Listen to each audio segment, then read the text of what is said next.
மாயாஜாலக்காரர் இளையராஜா அப்படின்னு தான் சொல்லணும். சிம்ஃபனி ஆர்கெஸ்ட்ரா அப்படின்னு ஒன்று சொல்லுவாங்க. அது எப்படின்னா ஒரு கேங் ஆஃப் நம்ம வந்து இந்த கிட்டாரு, வயலின் அதை வச்சு நம்ம நிறைய படங்கள் வந்து பார்த்துருப்போம். ஸோ அந்த எக்யூப்மெண்ட் வச்சு பார்த்தீங்கன்னா ஒரு கேங்காக ஒரு டியூன் வந்து பண்ண போகிறது தான்.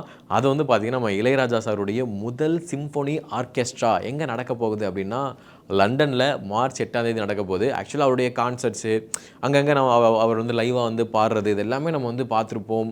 நிறையா வீடியோஸில் வந்து கேட்டிருக்கவும் வாய்ப்புகள் இருக்குது. ஆனால் சிம்ஃபனி ஆர்கெஸ்ட்ரான்னு சொல்லும்போது அவருடைய எல்லா டியூனையும் அந்த ஒரு பஞ்சான ஒரு விஷயத்தோடு கேட்கும்போது எப்படி இருக்க போகுது அப்படின்னு மிகப்பெரிய ஒரு ஆர்வம் இருக்குது அப்படின்னு தான் சொல்லணும்.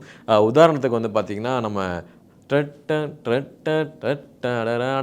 இந்த மியூசிக் இருக்குல்ல, இந்த மியூசிக்கை அந்த சிம்ஃபனி ஆர்கெஸ்ட்ராவில் ஒரு ஒரு குரூப் ஆஃபான ஒரு மெம்பர்ஸில் ராஜா சார் ராஜா மாதிரி அந்த டியூனை வந்து அப்படியே சொல்லிக்கிட்டு அதை பார்க்கும்போது வேறு மாதிரி இருக்கும் அப்படின்னு தான் சொல்லணும்.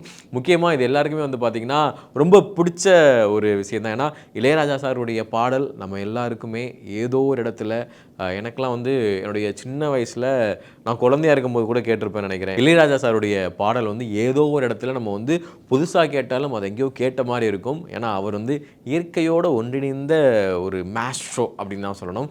ஸோ அது எல்லாத்துக்குமே இளையராஜா சார் அப்படின்னு சொன்னாலும் இப்போ ரீசெண்டாக இருக்கிற மியூசிக் டைரக்டர் சார் இருக்கட்டும் சரி, இத்தனை வருடங்களாக வந்து தன்னை வந்து இன்னும் அப்டேட்லேயே வச்சுக்கிட்டு அப்டேட்டுன்ற விட தனக்குன்னு ஒரு தனி யூனிக்கான ஒன்று ஜென்சி கிட்டோ எந்த கிட்டோ இந்த கிட்டோ யார் வந்தாலும் இளையராஜா ராஜா தான்ப்பா அப்படின்றத ரொம்ப அழகாக வந்து ஒவ்வொரு ஜென்ரேஷனுக்கும் வந்து கடத்திட்டு ரொம்ப அழகாக ப்ரூவ் பண்ணிகிட்டு இருக்காரு அப்படின்னு தான் சொல்லணும். இந்த மாதிரி இளையராஜா சாருடைய கான்சர்ட்ஸாக இருக்கும், இந்த சிம்பனி ஆர்கெஸ்ட்ரா இதை வந்து லைவில் பார்த்தா எப்படி இருக்குன்ற ஒரு ஆர்வம் உங்களுக்கும் இருந்துச்சு அப்படின்னா கீழே கமெண்ட் பாக்ஸில் போடுங்க.